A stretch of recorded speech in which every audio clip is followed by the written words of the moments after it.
Shalom, shalom, bien-aimés. Gloire à Dieu. Waouh. Toute cette semaine, le Seigneur nous a fait du bien avec sa parole. Une parole fraîche, une parole de vie qui nous a vraiment nourris. J'ai été vraiment nourri par la parole et je crois que c'est la même chose pour toi, qu'il y a une espérance, un amour, une foi qui est en toi et qui te maintient solidement. Je bénis le Seigneur pour cela. Et aujourd'hui, nous allons parler, jeudi 11 septembre, nous avons ce thème, la foi active, l'amour motive, l'espérance stabilise. La foi active, l'amour motive, l'espérance stabilise. Toujours avec notre torrent de vie, écrit par l'apôtre Doudou Lungu, le trio triomphant, espérance, amour et foi. Et donc, c'est vraiment très intéressant ce que nous allons méditer encore ce matin. La Bible dit dans 1 Corinthiens 13, verset 13, « Maintenant donc, ces trois choses demeurent, la foi, l'espérance et l'amour. Mais la plus grande de ces choses, c'est l'amour. » Et Marc 11, verset 12, il est écrit, « Jésus prit la parole et leur dit, « Ayez foi en Dieu. » Il y a plusieurs années, le pasteur Karambiri, notre père spirituel, nous a enseigné que la foi active, l'amour motive et l'espérance stabilise. La foi active, l'amour motive et l'espérance stabilise. Donc quand tu crois dans ton cœur, c'est pour te dire quoi? Avec la foi, tu vas être actif. La foi est toujours dans l'action. La foi est toujours dans la dynamique. L'amour est dans la motivation. Et l'espérance est dans la stabilisation. Donc, l'amour, l'espérance va toujours garder l'atmosphère de foi autour de nous. C'est l'espérance qui va faire que la foi va durer. En attendant l'exaucement, l'espérance va toujours stabiliser. La foi active, l'amour motive. On peut activer sa foi avec de mauvaises motivations.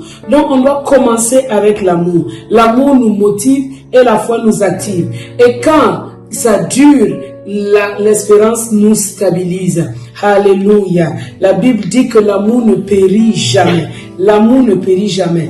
Quelle que soit la situation, que ce soit l'amour qui te motive. Quand l'amour te motive, ta foi active là, parce que tu vas avoir du succès. Que ce soit un succès rapide ou un succès tardif, tu auras certainement du succès. Dans Marc 11, verset 22, il est écrit, Jésus prenant la parole leur dit, ayez foi en Dieu, ou ayez la foi de Dieu. Et je vous le dis en vérité, si quelqu'un dit à cette montagne, ôte-toi de là et jette-toi dans la mer, et s'il ne doute pas dans son cœur, mais croit que ce qu'il dit arrive, il le verra s'accomplir. Au verset 24, il dit, c'est pourquoi je vous le dis, tout ce que vous demanderez en priant, croyez que vous l'avez reçu et vous le verrez s'accomplir. Voilà la situation. Ayez la foi de Dieu. Quand vous êtes face à une montagne, ne doutez pas, mais parlez. Parlez et la montagne va se déplacer. Parlez et la montagne va se déplacer. Donc, et il dit, tout ce que nous allons demander en priant, ça veut dire qu'avant de parler, nous devons d'abord commencer en priant. La première activité, c'est la prière.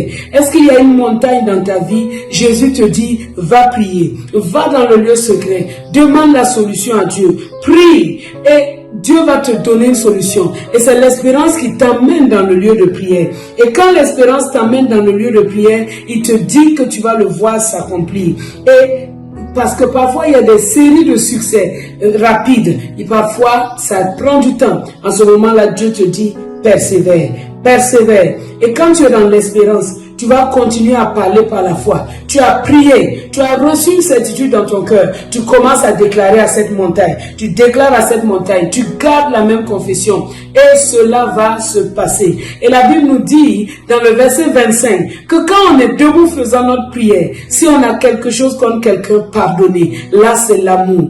Donc, tu vois, Dieu commence par l'espérance. En te disant, quand il y a cette montagne-là, commence par prier. Commence par prier. Parce que quand tu vas prier, tu vas le recevoir. recevoir. Tu vas recevoir la foi. Et tu vas commencer à proclamer, à déclarer, à déclarer. En même temps, il va te dire, s'il y a une situation avec tes frères qui ne va pas, pardonne. Donc, aime, l'amour. Les trois là sont là pour que tout soit possible dans ta vie. Et je déclare et je décrète dans l'autorité du nom de Jésus que ces trois éléments sont abondants en toi pour des possibilités divines, des possibilités divines, des possibilités divines. Car tout ce qui est né de Dieu triomphe du monde et la victoire qui triomphe du monde, c'est notre foi. Alléluia. Nous avons donc trois sujets d'action de grâce en ce jour. Oh, merci Père, car tu as répandu ton amour dans notre cœur. Merci Père, car tu nous as donné les Écritures pour que nous ayons de l'espérance. Merci Père, parce que tu nous as donné à tous la même mesure de foi. Oh, merci Seigneur pour le don de la foi, le don de l'espérance et le don de l'amour. Et je vous encourage aujourd'hui à prendre un temps pour prier pour votre nation. La nation d'où le Seigneur vous a fait naître. La nation qu'il vous a donnée comme nationalité. Priez pour cette nation. Et tous ensemble, nous prions pour les îles Tonga. Ce royaume de plus de 105 000 habitants, nous le présentons à Dieu. Que Dieu vous bénisse. Que sa grâce demeure sur vous. Et je sais que vous allez de l'avant. Vous faites des progrès. Vous voyez votre vie de prière être intensifiée dans l'espérance. La foi vient et l'amour vous motive en toutes choses. Que la grâce et la paix de Dieu demeurent abondamment sur vous. Dans le nom de Christ Jésus. Amen.